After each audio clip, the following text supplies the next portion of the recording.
Hi, I wanted to share a clip from a recent conversation we had with Todd Bender, founder of CityKidz. I'm Craig Bush, team lead with the Bush team at Remax Escarpment. Here, Todd shares his passion for helping children right in our city who are navigating the shocking effects of poverty, especially in light of the present COVID situation. Let's listen in.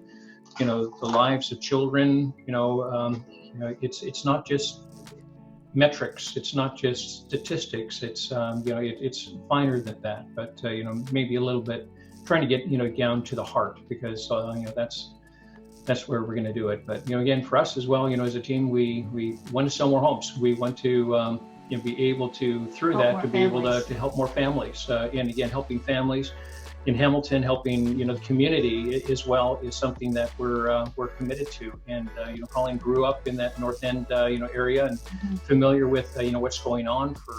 Yeah, you're right. We're gonna need till 5. Okay. Hey. No, those are really. It's so interesting as you talk, because a lot of the things that you've just shared are things I spend a lot of time processing and thinking about. And even, outside of COVID, these are constant questions that we ask ourselves and process, right? What is it that we're trying to accomplish? What is the need?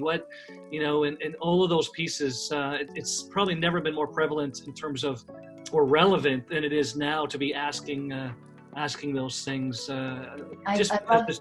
Yeah, I was just going to say, I love what you told us when we were down there a couple of weeks ago, just how you have adapted and how you've been, the picnics in the park with pizza and, skits in front of, the porch, and people coming out. So, just maybe even sharing a little bit of that too, that how in this season, how you've still been able to reach out and really make a difference. Yeah.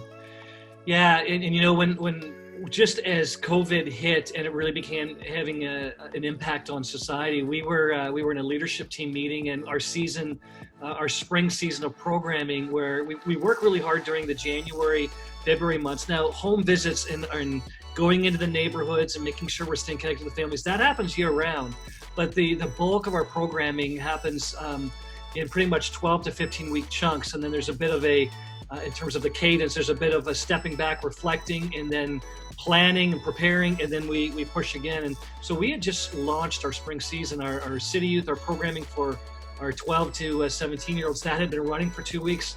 And it was really exciting because we had really a great turnout. Our registration was at one of its highest in any season that we had seen, and great engagement with the youth. And then the week of our actual school-age kids programs and our preschool programs, KinderKidz and CityKidz Saturdays, we were just on the verge of launching that week.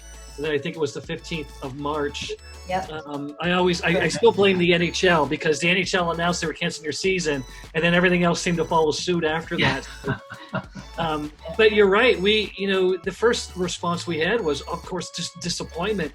And disappointment because we long for that start date. I mean, the work that we do behind the scenes, when I got involved and started CityKidz, 27 years ago, it's interesting how things have evolved. But one thing that hasn't changed is just my love and compassion and wanting to be with the kids. So the excitement of everything that we work so hard to do to deliver that to the children and families is so exciting for us, because we work so hard for it.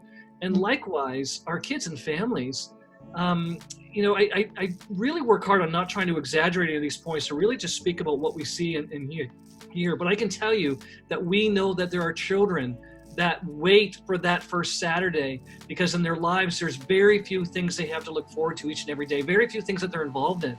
So CityKidz is such a big highlight, because a big red bus comes to their home. Even though we get to visit and they get to see us each week, it's a major outing and experience for them. So we knew that it wasn't just informing the parents and caregivers. We knew that when we were going to tell the children that there was no more CityKidz for a while, it was pretty hard for us, because, and we had kids that were crying and upset, angry, because children don't initially understand. I mean, kids are very smart and very adaptable and very resilient by nature. Mm-hmm. But we knew they wouldn't understand to the same level of why we had to shut down and why we couldn't be running. And at that point, we hadn't come up with an alternative, because it basically that it was that week we were just days away from showing up with buses. So we had to first, unfortunately, disappoint a lot of kids and families.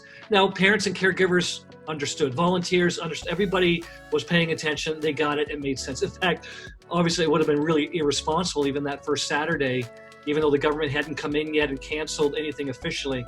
We just knew it would be irresponsible for us to be running when so much was going on. Right. Yeah.